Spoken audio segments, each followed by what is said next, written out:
Hello, weather enthusiasts, and welcome back to our second presentation of the Metro Atlanta chapter of the AMS and NWA's Fall Weather Series. My name is Sid King, and I'm the current president of our local chapter for the rest of the year of 2020. For those of you attending for the first time, over the summer, we launched our first ever virtual series to encourage the sharing of scientific knowledge and to create educational resources that are free for everyone to use. And we're excited to do it again this fall following the same principles. Here's a list of our speakers for the fall series. We had a great presentation by Dr. Victor Gensini a couple of weeks ago. We have 3 more talks that are set, including this one today, and the rest of our lineup is still taking shape. We're going to continue to keep you all updated with the latest as these topics and those times get finalized. And for anyone that would like to see any previous webinars that you may have missed, the recordings have been uploaded to the Metro Atlanta AMS NWA YouTube channel. Today, it's my privilege to introduce today's guest speaker, Dr. Zachary Handlos. Zach is an academic professional in the School of Earth and Atmospheric Sciences at Georgia Tech, and today he's going to be giving a presentation on some of his recent research, the composite life cycle of the West Pacific Vertical Jet Superposition Events and their associated large-scale environments. If you have any questions about this topic, feel free to type them into the chat window and we'll answer them at the conclusion of this talk. Zach, are you ready for me to hand it over to you? Yes, I am. All right. So good afternoon, everyone. It's an honor to be part of the webinar series here, and thanks for listening in this afternoon. Hope everyone is staying healthy during this pretty intense year. So I'm going to share my screen here quick so that you can see my slides here. So let me just get this going. And just to make sure I don't talk too long, I'm going to keep a timer going on my phone here just to keep track of where we're at. So, all right, there we go. So can you see the screen okay?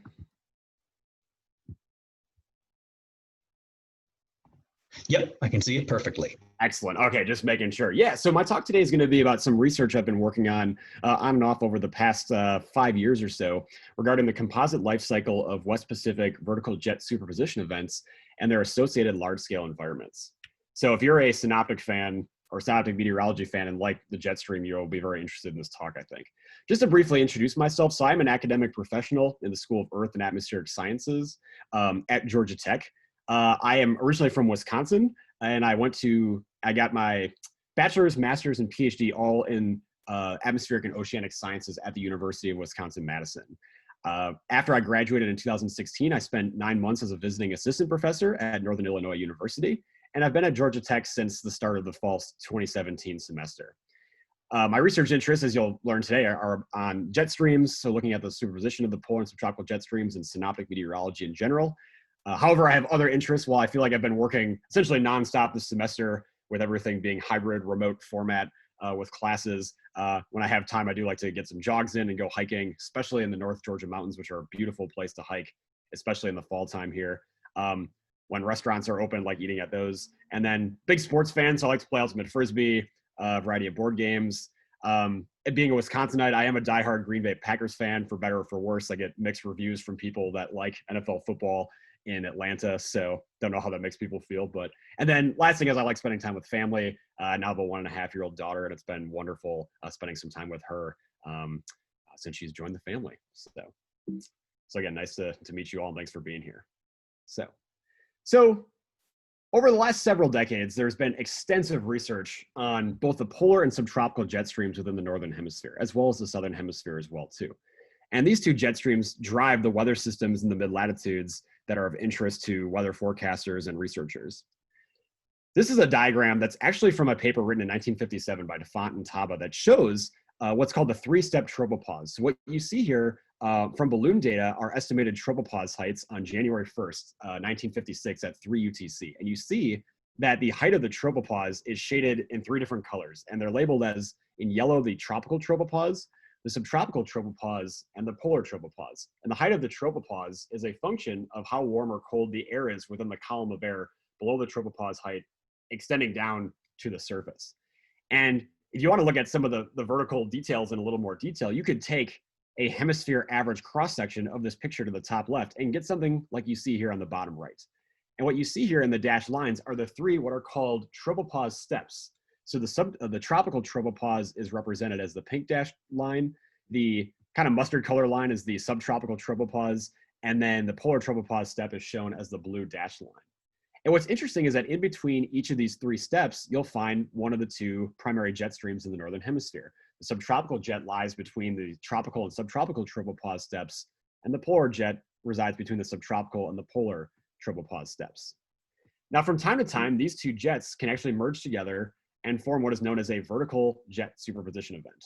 And these events are less understood from a research perspective. It actually turns out that there were one of these events that were shown on this diagram within this 1957 paper. If you look here in the North Atlantic region where the green circle is, you see that the white subtropical tropopause step space is essentially being crammed and does not exist, as when you transition from lower latitudes to higher latitudes here, you're actually jumping essentially from the tropical tropopause step, so very high tropopause heights, all the way down to the polar tropopause step. So another name for this is that you basically have a tropopause wall, and that you're really changing the tropopause height very drastically at that interface there. And when the two jets vertically superpose, not only do you get this strong gradient in tropopause height, but the wind speed associated with that jet and the dynamics associated with the wind speeds are all enhanced. So you have enhanced wind speeds as well as enhanced jet dynamics in association with that. So this research that I'm talking about today actually is derived from my dissertation research when I was a PhD student at the University of Wisconsin-Madison.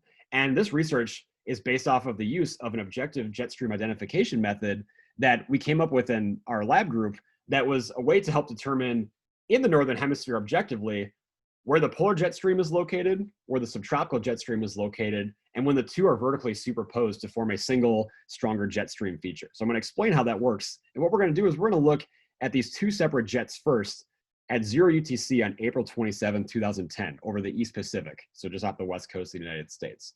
If we look at this cross-section A through A prime, remembering that A is the northern edge of the cross-section and A prime is the southern edge of the cross-section, what we observe is a very similar picture to what we saw in that cross-section a couple slides ago. And that we have here, as marked by our potential vorticity contours shown in black and in blue, we have three tropopause steps. Here's our tropical tropopause, subtropical tropopause, and polar tropopause steps. The red contours here represent the isotachs, and they're starting at 30 meters per second, and you increase every 10 meters per second as you approach the core of each jet. So this feature here represents the subtropical jet between the tropical and subtropical tropopause steps, and then this is the polar jet between the subtropical and polar tropopause steps. And just for reference, the background dashed green contours are potential temperature contours. What we've observed in our research is that the polar jet typically seems to occur within about the 315 to 330 Kelvin isentropic layer, and that's shaded here in the gray. And then the subtropical jet seems to occur primarily within the 340 to 355 Kelvin isentropic layer, which is shaded gray here in association with a subtropical jet. This is an example where the two jets are separate from each other, but when they superpose, we'll see their characteristics align in a single vertical grid column. Before showing that though, I want to explain how we objectively identify each of these jets. So the black dot in this diagram to the right represents the ID that's picking up each of those jet cores for the subtropical and polar subtropical and polar jets. How this works is that when looking at each of these two isentropic layers, one for the subtropical jet and one for the polar jet, if the vertically integrated wind speed between 400 and 100 hectopascals is greater than or at least equals 30 meters per second, and if the magnitude of the gradient of the 1, 2, and 3 potential vorticity unit contours meets an empirically derived threshold, we identify that as one of the two jets. And again, the subtropical jet, if these two are met in this 340 to 355 Kelvin layer, that's a subtropical jet. And for 315 to 330 Kelvin, if these two criteria are met, that's a polar jet feature. So what about for vertical jet superposition events? When the two are aligned, you get a picture like we see here in these panels C and D from this paper, where panel C shows a singular jet. We don't see two separate jets when we look at this 300 millibar wind speed data. And when we look at this cross-section through the jet core, B through B prime, we get the following picture here on the right. It is clear that we have a singular jet noted by significantly more isotachs on this diagram. In fact, the wind speed maximum associated with this is 30, 40, 50, 60, 70, 80, 90, it's over 90 meters per second. So almost 200 knots in wind speed. When we look at this here, what we see in this vertical grid column is that for both the subtropical jet isentropic layer as well as the polar jet isentropic layer, our two criterion are met for each of those layers. And since both identifications happen within the same vertical grid column, this feature at this grid point is identified as a vertical jet superposition. What we observe with these events, especially within the cross-sectional data, is that we only have a two-step tropopause. So the subtropical step has been eliminated, just like we saw a couple slides ago with that DeFont and Taba 1957 paper. But also the wind speed maximum is much stronger for this type of jet relative to the separate polar and subtropical jet features. And that's a result of the fact that the tropopause height gradient is much stronger. You can mathematically show that for stronger gradients of tropopause height, this is associated with stronger geostrophic wind speeds. And since the wind at this level is approximately geostrophic, this is consistent with what we observe in reality. So again, the big characteristics here with superposition events are that we have strong wind speeds, and we also call this the deep vertical PV wall or tropopause height gradients, where we see very strong gradients of potential vorticity in the black and blue contours here. And we have this big tropopause height drop off from a high tropopause height in the tropics to the low tropopause height in the polar higher latitudes. This is a diagram that shows the average wind speed for columns in a reanalysis data set that were identified as polar, subtropical, or superposed jet. I'm gonna see if I can move. I think this thing might be blocking my view here. Give me 1 second. See if I can scroll this. Just do a quick pause. There we go. That way you can see the figure caption here. So if you look at the bars carefully, the average polar jet wind speed for November, December, January, February, or March months are shown on the x-axis in blue. Subtropical jet is the red, and then the superposed jet is in the yellow. By the way, the reason why only these 5 months are shown is that for this analysis, we're only going to focus on cold season months. So, and that ranges from November through March. And actually, specifically, some of this research will only look at December, January, February. So really boreal winter events. But what we see here clearly is that the average wind speed for superposed jets for any of these months, and again, this is on average, can be as high as over 90 meters per second on average, not just a single event. This is significantly higher than the singular subtropical jet or polar jet stream species, which is very interesting. Where do these events most often occur? This is a diagram that shows, looking at NCEP NCAR reanalysis 1 data, a climatology of vertical jet superposition frequency of occurrence. And this does actually include November through March, winters 1960 through 2010. Now, the frequency of occurrence of jet superposition events is quite rare. This is the number of events in the color bar here per cold season. So for grid points, even the maximum, we're only talking at that grid point, maybe 5 events during the entire cold season on average. But what we see is that there are 3 regional maximum in which these events occur. The West Pacific near Japan. The second maximum is in the southern US. And the third is kind of scarce looking, but if you look in the North African continental region, that's where sort of the third regional maximum is found. But for my research, I'm going to focus on the West Pacific because this seems to be the bullseye in where these types of events most often occur. Why we care about studying these is that these events have been shown in recent research to be tied to some extreme weather events that have developed over the Northern Hemisphere.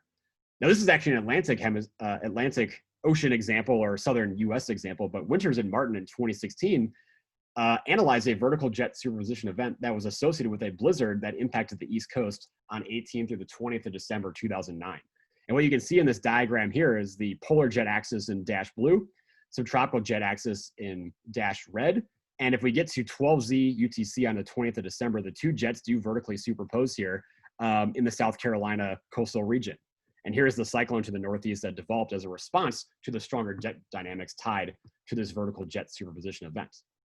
What we're going to talk about later is that actually looking at a vertical cross-section through the superposed jet events is where the dynamics get very interesting. And that what we're going to learn is that a combination of tropical convective activity at lower latitudes in line with some upper tropospheric, lower stratospheric dynamics associated with upper frontal zones, both work in concert with each other to eliminate the subtropical tropopause step and create a 2-step tropopause feature and deep vertical PV wall that is characteristic of jet superposition events. Now, this is a paper from 1953. To our knowledge, this is the only paper that we've seen published that has specifically studied these vertical jet superposition events in the West Pacific.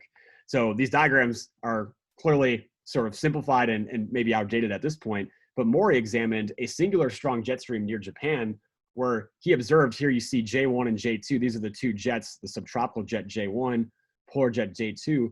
As we move from stage 1 into stage 3, these eventually merge into a singular J1 superposed jet type of feature.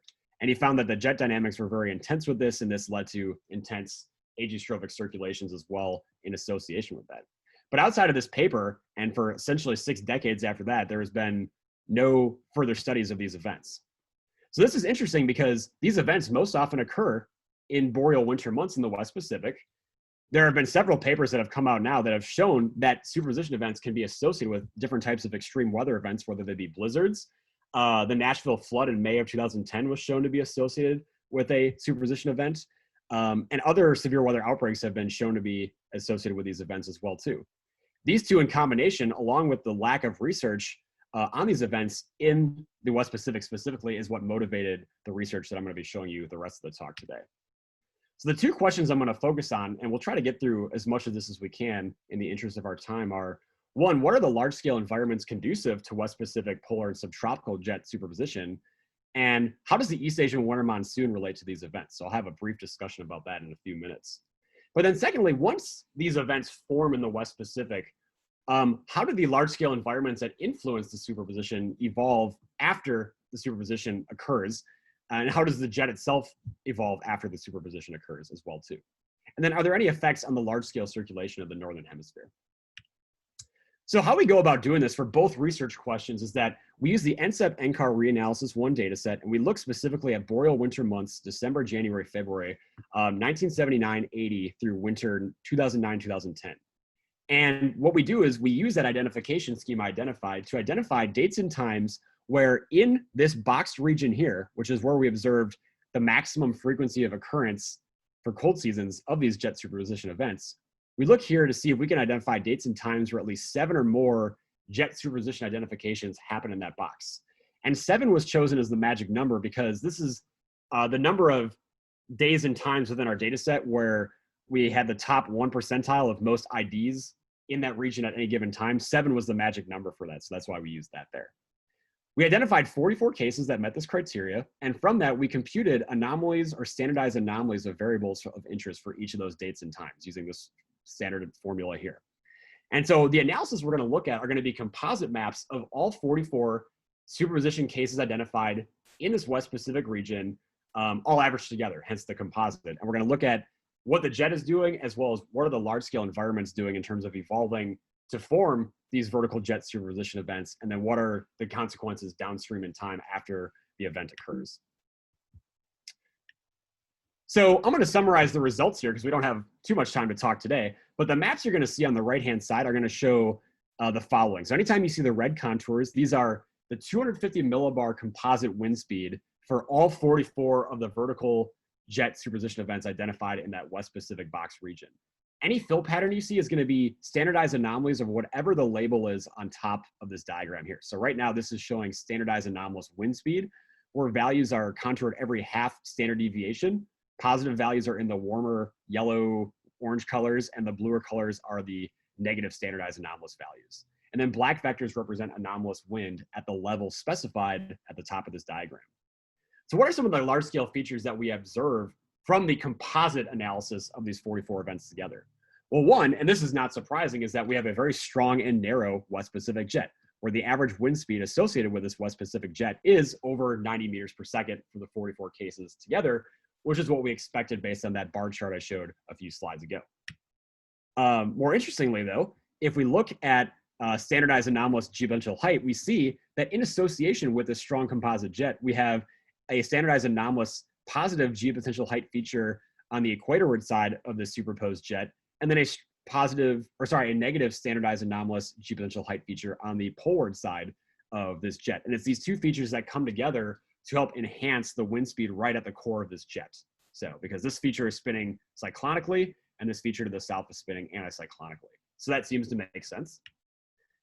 We also have a strong mid-tropospheric negative geopotential height anomaly that's observed on the cyclonic shear side or poleward side of this jet at 500 millibars. So it seems as though some sort of mid-level trough feature plays a key role in inducing this vertical jet superposition event. Whoops, I'm sorry about that. I had some updates pop up there. The other thing that's interesting is if we look at standardized anomalous temperature at about 925 millibars, we have a cold surge feature that's identified as a negative standardized temperature anomaly in the West Pacific, just off of the east coast of China. So we'll talk more about that in just a second. That's actually very interesting. And it turns out that all these, that actually this cold surge feature in the lower troposphere seems to be a signature of what we call a cold surge event tied to the East Asian winter monsoon. And that plays a key role in the evolution of this jet over time. So just to give you a brief primer on what the East Asian winter monsoon is, the East Asian winter monsoon is associated with, north of China from this map here, what's called the Siberian Mongolian high pressure system. And that induces strong northerly winds that are able to advect cold air from Siberia southward, sometimes as far south as the South China Sea. And that cold air will interact with pre-existing tropical convection in the West Pacific that will enhance surface convergence in this region. We jump to this bottom right diagram here. If you enhance the surface convergence at lower latitudes in the maritime continent region, as a response to this cold surge being advected southward, that enhances any sort of tropical convection in the maritime continent region, which enhances vertical motions, and that return flow towards the north in the upper troposphere can be recurved eastward due to the Coriolis effect, and that will feed positive momentum into the region where the West Pacific jet resides. And that will lead to inducing a faster wind speed associating with that jet feature. So what I talked about there is, again, if you have the Siberian Mongolian high set up somewhere in East Asia, again, this cold surge or this blob here moves southward, interacts with pre-existing convection here. And during that interaction, this convective activity, as that air rises and that outflow from that convection flows poleward, what we've observed in our research is that this air is associated with high theta E values and low potential vorticity. So this air already has high theta values or potential temperature values, that massive air will move its way towards the equatorward side of the West Pacific jet, and it'll add air mass into the subtropical jet isentropic layer between 340 and 355 Kelvin. What that does is when you add more massive air into the upper troposphere within that subtropical jet layer, that actually helps to build a higher tropical tropopause step on the south side of that jet. And then what we have observed, and in the interest of time, I'll give you the brief summary of this, but what we have observed is that on the northern side of the jet, typically within the entrance region or the left jet entrance region, that we've observed subsidence in that region, and that's tied to geostrophic cold air advection and cyclonic shear, which has been shown to take stratospheric air and actually advect it downward to form almost a tropopause fold-like situation. Well, what that does is when you lower that stratospheric air, you're actually lowering the polar tropopause heights on the poleward side of the jet. So that subsidence in the upper troposphere on the poleward side of the jet, along with building up a higher tropical tropopause step height due to the exhaustive convection from the maritime continent region, these two features work together to make a more vertical potential vorticity wall that is characteristic of a jet superposition event. And that also plays a role in enhancing the wind speed of that jet as well too, which is what gives you the anomalously high wind speeds and vertical jet superposition event that we observe.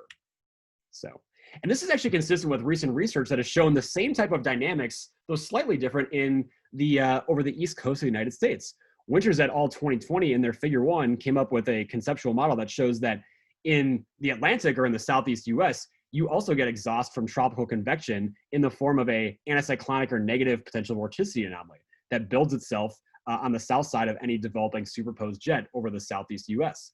On the poleward side, you can get production of polar cyclonic potential vorticity anomaly, which can be a function of an upper level front transporting higher PV stratospheric air downward into the upper troposphere.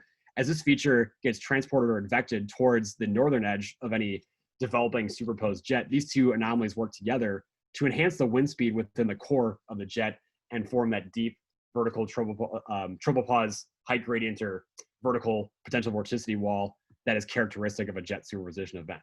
So we're excited because our results in the West Pacific seem to be the same type of picture that we observe in the Atlantic or southern US region, where we also observe a fairly decent number of vertical jet superposition events.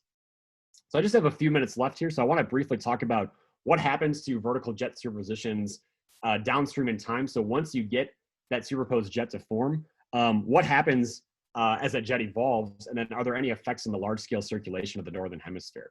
So the maps are going to show are very similar to the maps you saw on the right-hand side panel when we briefly summarized the key large-scale features associated with jet superposition events. But we're going to look at times 1 through 4 days after jet superposition occurrence occurs for the composite jet evolution. So again, we're averaging all 44 cases together and looking at that evolution. So this top diagram here, this is just an example of one of the panels you'll see. The black ice attacks you see in these panels represent the 250 millibar composite wind speed, starting at 10 meters per second and increasing every 30 meters per second. The fill pattern represents standardized anomalous variables of interest, where in this case, the color scheme changed for our new paper. So the red is positive standardized anomalies and blue are negative standardized anomalies. And then the black vectors show anomalous wind. And the values that you see are only values plotted that exceed 95% statistical significance. The top panel will be for the standardized anomalies, 250 millibar geopotential heights and then anomalous wind in the vector. Panel B is the same, but for 500 millibars. Panel C is 925 hectopascal standardized anomalous temperature and wind. And then panel D is going to show anomalous OLR values to give us some first order idea of where convection may be relevant through this evolution. So here's time t+1, and what we see here is that here's our superposed jet 1 day after. It still has a very strong jet core in terms of wind speed, and we see still a negative geopotential height anomaly to the north of the jet, still a positive anomaly to the south of the jet, and we see this at 250 millibars as well as 500 millibars. Here's our cold surge feature that was key to initiating the West Pacific vertical jet superposition event from a composite perspective, and that feature still exists here, but we're going to see that sort of become less anomalous over time as we move forward. This negative OLR values, these values here represent the anomalous convection that's present in the maritime continent region that helped initially get some of that tropical convective air into the subtropical isentropic jet layer on the south side of our superposed jet. But as we move forward in time, you see that the jet itself starts to extend eastward almost like an accordion. So you see an eastward movement of the exit, left and right jet exit regions of this composite superposed jet 1 day later. You still see that kind of pinwheel of negative and positive geopotential height anomaly features on the north and south sides of the jets respectively, but those features start to weaken slightly over time. And this cold surge feature starts to weaken as well too, as well as this convection in the maritime continent region. What we see when we look at times t+3, and then ultimately 4 days after superposition, is that that cold surge event fizzes out, as well as that convective activity. And those were two key components that helped to initiate the West Pacific vertical jet superposition event in the first place.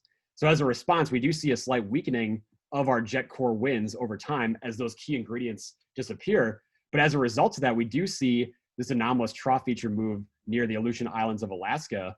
And this can help to generate some sort of wavy response that if you look at some of the individual cases, this can lead to a fairly wavy pattern over the US. So again, this is a composite, so some of that wavy variations, those can be sort of averaged out in the composite, but this could have potentially some downstream effects on the US because by extending this jet, you're extending where that left exit region is influencing near the west coast of Canada or the US, and that can have implications for the waviness of the flow downstream over time. So the key things that we identified from that study, and I know I went through that fairly quickly in the interest of time, but basically once you get to your post-superposition evolution, the West Pacific jet extends. The entrance regions stay pretty locked in, but the exit regions do extend eastward over time. And the negative and positive geopotential height features that we saw in the standardized anomalies remain within the left and right jet exit regions. Our cold surge and convection weaken over time, so we don't have those key ingredients for a jet superposition anymore. However, the response is that in Alaska, we get sort of this negative geopotential height feature near the Aleutian Islands. This might trigger some ridge building over the West US, which might trigger a wavy type of response over the US. So knowing something about these West Pacific jet superposition events can lead to some extreme weather over the Pacific in terms of cyclonic activity near the surface, but can also lead to a wavy pattern change over the US as well too. And one of our future work topics is to further investigate the waviness tied to what happens in North America as a result of these West Pacific jet superposition events. So in the future, this is only the start of our analysis, and we have a pretty good idea of how these things work, not only here, but other research near the Atlantic Ocean in the southern US shows that we have an idea of how these things organize together. But what needs to be done further in the future are, one is we need to look at more case studies of specifically West Pacific jet superposition events. What are some of the extreme weather events that evolve as a response to West Pacific vertical jet superposition events, as well as are there any severe weather events or I should say extreme weather events like tropical cyclones or pre-existing strong extratropical cyclones that could also potentially influence these events as well too. No one has done this analysis in the Southern Hemisphere, so we'd be interested in looking more at how do Southern Hemisphere jet superposition events evolve relative to the Northern Hemisphere? Are they similar dynamics, or are there some differences there? And then lastly, how do these events evolve and change in magnitude with climate change? So there is a tie that's been shown in recent research with these events and extreme weather events. But with a changing climate, is that going to change the dynamics of the West Pacific jet? Could it change the frequency of these events? And how does it change the magnitude as well too? So those are some other topics that we're going to look at in the future. So that's it for me. These are just some references, and I'm happy to share any references or papers tied to this research if you're interested.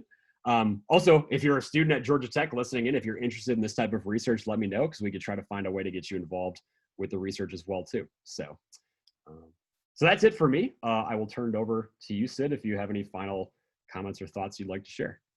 All right, fantastic talk, and thank you once again, Zach.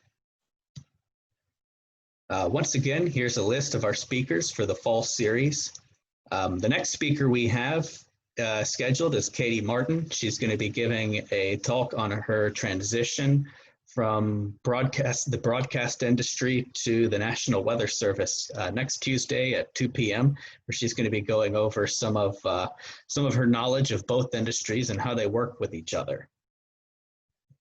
Over the years, our chapter has hosted a variety of events with the purpose of building a community of meteorologists and weather enthusiasts from all backgrounds to collaborate and share their knowledge and perspective with one another.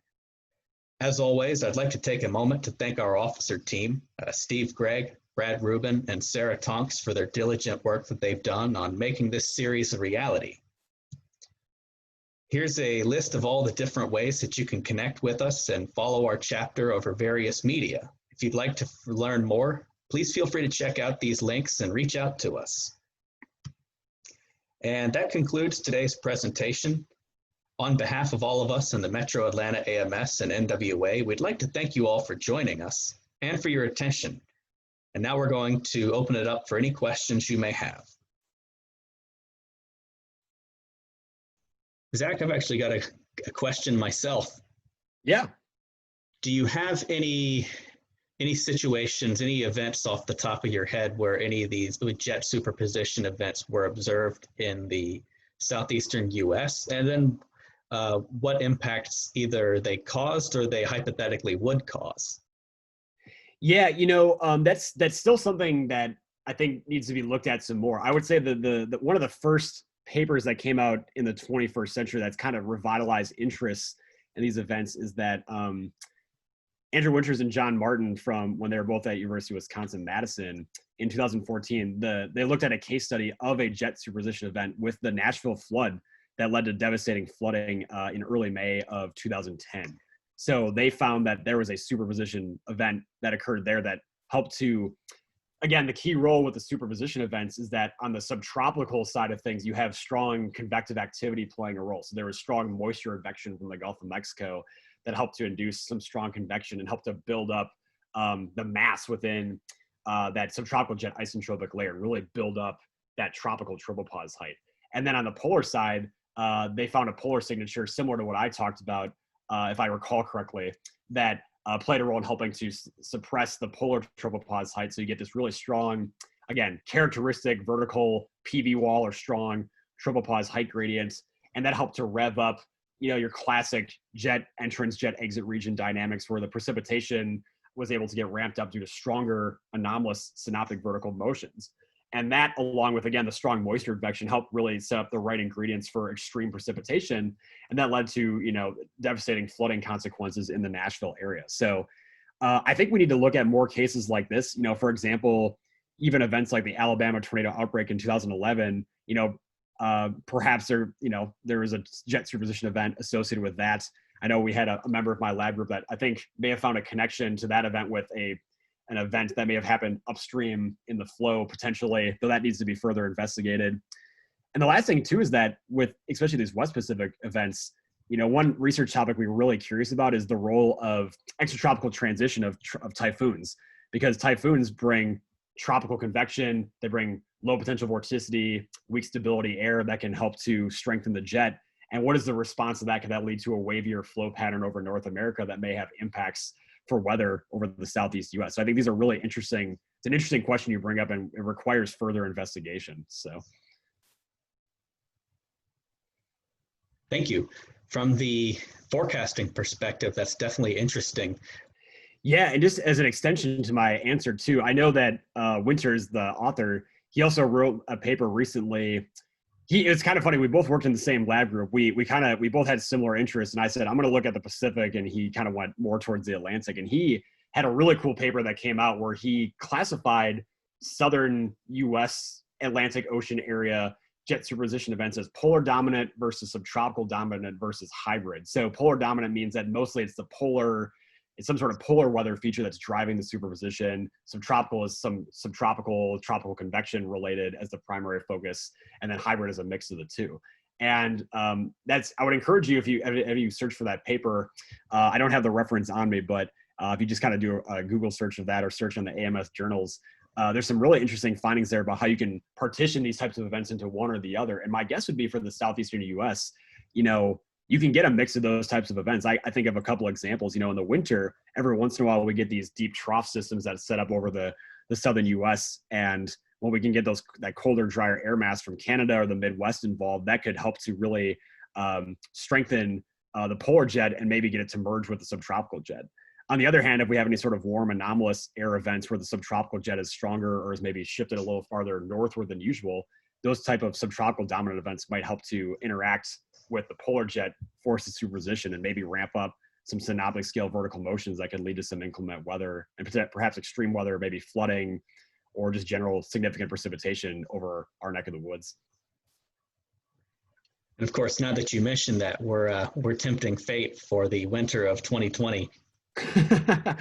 Yeah. I mean, I think first we need to survive a tropical cyclone season. That being said, though, you think about events like Eta, for example, and I don't think this is going to be an issue with Eta, but if we have a late enough season tropical cyclone or subtropical cyclone, and if the polar jet gets far enough south due to some sort of anomalous negative geopotential height feature, strong trough building, maybe that's a situation where you get, the perfect storm, no pun intended, and you get both that tropical convective plus polar forcing together to really ramp up the jet and get some really strong synoptic dynamics and get some sort of extreme weather event. Could be like a late season severe weather outbreak or just a strong synoptic precipitation event.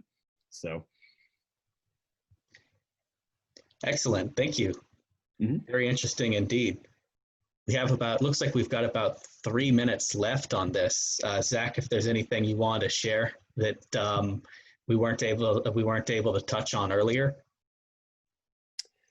I don't think I'll have enough time to show the slides, but one thing I'll say about predictability of these events is that one thing we did in our analysis with the paper we're finishing revisions on is we looked at in the West Pacific, there have been some studies done about a decade ago where you can do what's called a PCA analysis or EOF analysis on the West Pacific jet.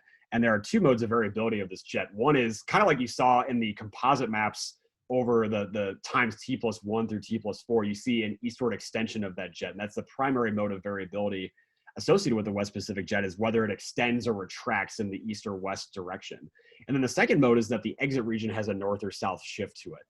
And we looked at these metrics, and you can create what's called a phase space diagram with they're called the top two principal components. And it's basically a way to mathematically measure how these two modes of variability evolve with time. So you could have an eastward extended jet that's poleward shifted. That's one, combination of the two modes, or a retracted jet and it's equatorward shifted. That's another mode, or some sort of intermediate mode or something like that. And we tried to see if there's any predictability, like if you knew if there's a certain combination of modes, does that lead to a certain response in the Northern Hemisphere? And so far we found that the picture is kind of messy because we have only 44 cases. And when you average them together, you get one thing, but individual cases can show more variability. But it seems to be that there is some predictability, and that in general, the events do lead towards an eastward extension and slight poleward shift. And we're trying to learn more about, is that a consistent thing if we get more cases involved in the mix here? If so, what are the implications of that? So. Very good. And thank you again for taking the time to talk to us today. Yeah, my pleasure. Thanks for inviting me. Thank you. And for all of you here, thanks again, and we hope you have a great week.